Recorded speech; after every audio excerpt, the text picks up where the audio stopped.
We basically think in terms of our lives here on the earth, walking along, doing our thing, and at the end, we either fly up into heaven or drop down into hell. And all of that's dependent on, that outcome is dependent on how well we have met God's standard in this life. And I know I'm kind of simplifying and caricaturing, but that's basically the way a lot of Christians think. So salvation becomes the answer to that quandary.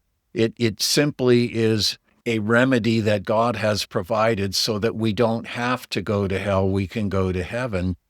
But it still very much sees this: God is out there, he's got a standard. Have we met his standard? Have we not?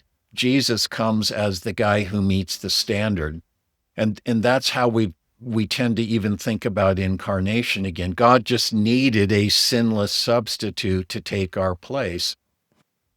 But the way that we've been discussing incarnation as the way in which God is working towards, and really incarnation as the essential, substantial fulfillment of that work of God reconciling himself to his creation with human beings at the center.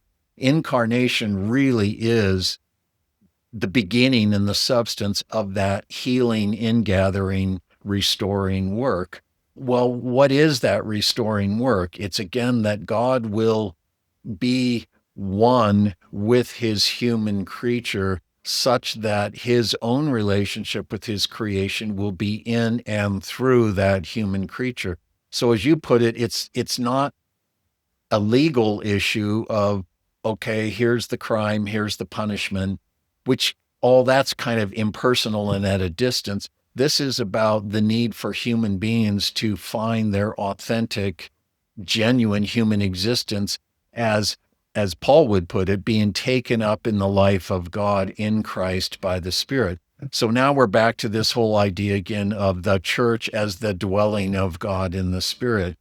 So salvation has to be thought of in that type of a way. It has to be thought of in terms of us being fully restored, and even more than just restored, us being ultimately completed in the design that God has for us as human beings.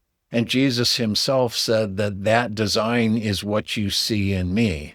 As I'm in the Father and the Father is in me, so we are in you. And the goal is I in you, you in me.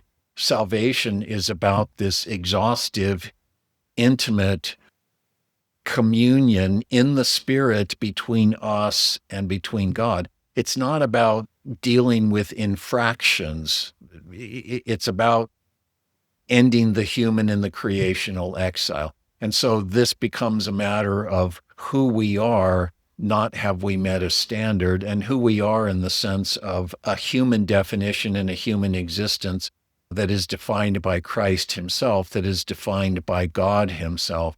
And, maybe that's kind of a launching pad into our next episode. Yeah, I think that's spot on.